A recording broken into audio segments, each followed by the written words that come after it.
I was a good kid, tried not to lie much, but there are some things you don't tell mom and dad. Yeah. David Lowery in Studio B on WNCW. Can we hear another? Okay, another song? Yeah, okay. Another song about my childhood.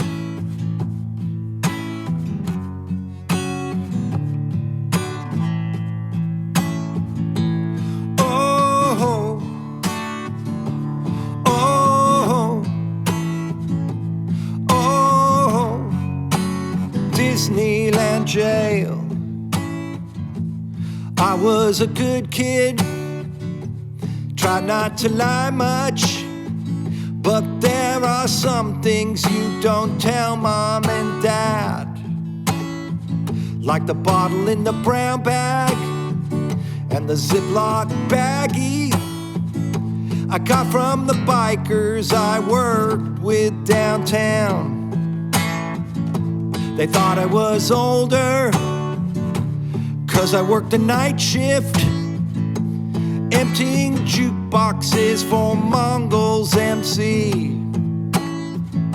So never ride dirt bikes, tripping on mushrooms, through the Dangerman's orchards in the middle of the night.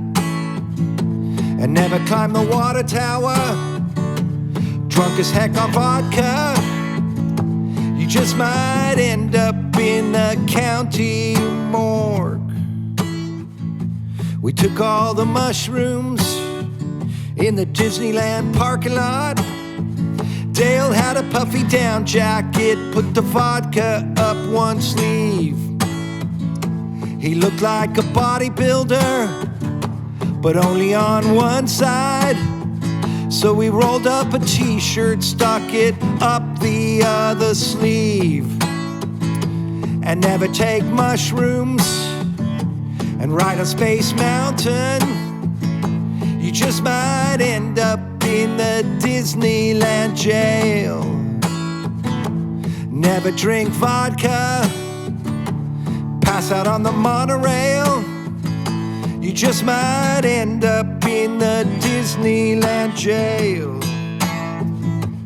Oh, oh, oh, Disneyland Jail.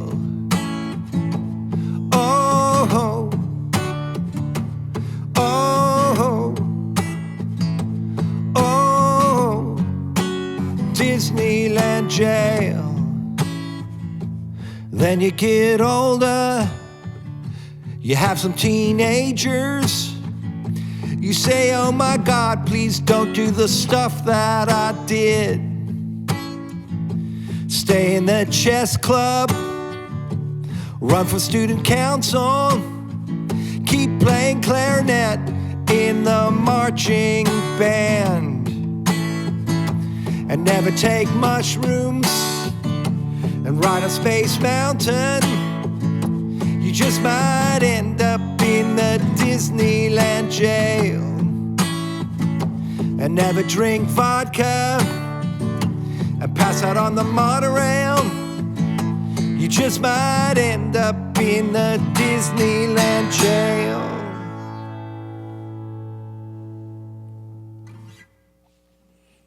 Sage advice from David Lowery. So I know this is supposed to be about my childhood, but really the point of the song is like, you get older, you have teenagers, and you're like, oh my God, please do not be like me, please, right? That's kind of the point of the song. So, Father, Sons, and Brothers is out today. That's right. And it took nearly 5 years for you to make this. It's an ambitious record, 28 songs, triple LP, double CD. Yeah, I started it slightly before COVID, and then it became a good COVID project to do. So, yeah, 28 songs. It's fun to do. Since it was kind of a laptop album, some of it's really stripped down, but some of it's like there's big collaborations. Like one of the title song I do with the Bell Rays, the sort of punk soul band that's from the same area that I grew up in California. some of it has like 24 string tracks on it, and some of it has the cracker rhythm section backing me up. And it's kind of all over the place, though.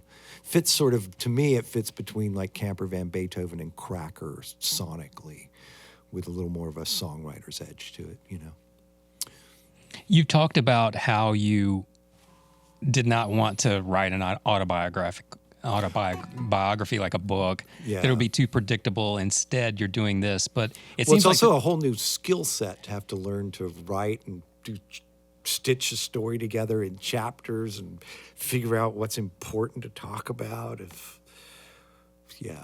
But it's also largely still focused on those around you, maybe not so much yourself. And I wanted to ask about that and your songwriting, where you've talked about employing the unreliable narrator in a lot of your songs in the past. And I wanted to get your thoughts on how that sort of approach, how that all factors into what we're hearing on this new record. Yeah. So the unreliable narrators, where you say things and the listener is, or the reader is supposed to be able to tell that you're not telling the truth, right? Just so we're clear what that is. And I do that in a lot of my songs. However, on this album, this is sort of an interesting project because, I do that. Some of our songs are pretty sardonic or humorous in the Cracker Camper catalog. And I suppose there's still some of that here in this record, but in a weird way, this record is very earnest.